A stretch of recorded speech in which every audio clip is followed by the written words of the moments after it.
እንደ ዝሙት አስቀያሚ ወንጀል የለም። ነገ የቂያማ ቀን ዝሙተኞችን አላህ ሲቀጣቸው እኔን ዝሙት ሲሰሩ ልብሳቸውን አውልቀው እኔን እንኳን አላፈሩኝምና ዛሬ ሀያ ሳታደርጉላቸው ጀሃነም ሲወርዷቸው። ኧረ ኡስታዝ እንደዛ የሚል አልመሰለኝም። አላህ በእርግጥም ዝሙትን አይቃወምም። የቁርአኑ አላህ ዝሙትን አይቃወምም። አንተ ይቃወማል ሲኦል ይከታል እያልክ ነው።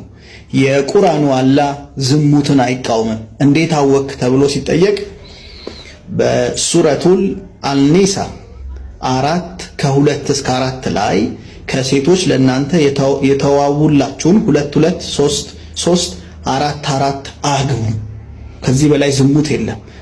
መርሐባ እንግዲህ እንደሰማችሁት ነው። የኔ ቪዲዮ የሆነ ቪዲዮን አግኝቶ ምንም ሐሳቡን እንግዲህ ሰምታችኋል። ዝሙትን ኢስላም ምን ያህል እንደሚጸየፈው አትስሩት አይደለም ኢስላም የሚለው አትቅረቡት ነው የሚለው። ዝሙት የሚሰራ ሰው ያገባ ባለ ትዳር ከሆነ ተወግሮ ነው የሚገደለው። ያላገባ ከሆነ ደግሞ 100 ጅራፍ ይገረፋል፣ ከ1 ዓመት ከሀገር ይባረራል። ኢስላም የኛ አላህ አልሐምዱሊላህ አላህን በመያዛችን ልንኮራ ይገባል። አላህ ባይኖረን ኖሮ ምን ይውጠን ነበረ? የእናንተ አላህ ዝሙትን ፈቅዷል፣ ዝሙትን አይከለክልም ብሎ ይሄ ሰውዬ በእስላም ላይ ሲቀጥፍ ሰምታችሁታል። ምክንያቱም ያለበት ምክንያት ሱረት ኒሳ ምዕራፍ 4:2 ላይ አላህ ሱብሓነሁ ወተዓላ የተናገረው ፈኢን ኺፍቱም አላ ትቅሲጡ ፈንኪሁ ማ ጣበ ለኩም ሚነ ኒሳኢ መስና ወሱላስ ወሩባ እያለ አላህ ይናገራል። እንግዲህ 2 3 4 ብሎ ሰዎች ማግባት እንዳለብን የተፈቀደውን የጋብቻ መጠን አላህ ያስቀምጣል። ይሄን ብቻ ያስቀመጠና ከዛ በኋላ አንድ የሚለውን ግን አላነሳው። ወይን ኺፍቱም አላ ተዕዲሉ ፈዋሂደተን አው ማ መለከት አይማኑኩም ይላል አላህ። ፍትሃዊ መሆን ካልቻላችሁ አንዷን ብቻ ወይም በእጃችሁ የመለከችዋን ወይም በእጃችሁ የተቆጣጠረችዋን በእናንተ ስር ያለችዋን ባሪያችሁን በሷ ላይ ብቻ ተቆጠቡ ነው።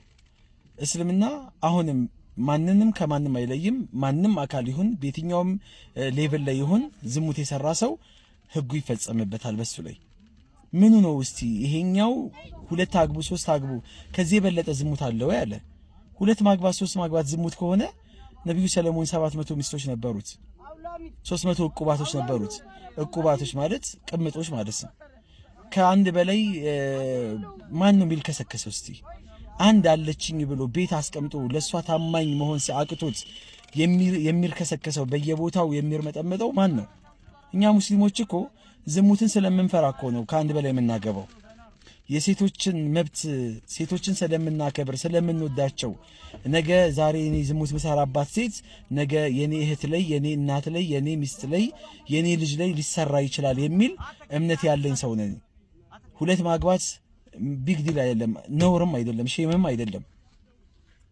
ከአንድ በላይ ማግባት አንድ አግቡ ብሎ ያዘዘው እኮ ኢስላም ብቻ ነው፣ ሌላ ማንም አይደለም። ስለዚህ ምን ነው ነውሩ? መጀመሪያ ዝንጀሮ የራሷ ሳይታያት በሰው ትስቃለች አሉ። መጀመሪያ እናንተ ጋር ያለውን ነውር እስቲ ነክሳችሁ አውጡት፣ እወቁት። መጀመሪያ ነውሩን እወቁት። ካወቃችሁት በኋላ በነውራችሁ አንገት ትደፋላችሁ።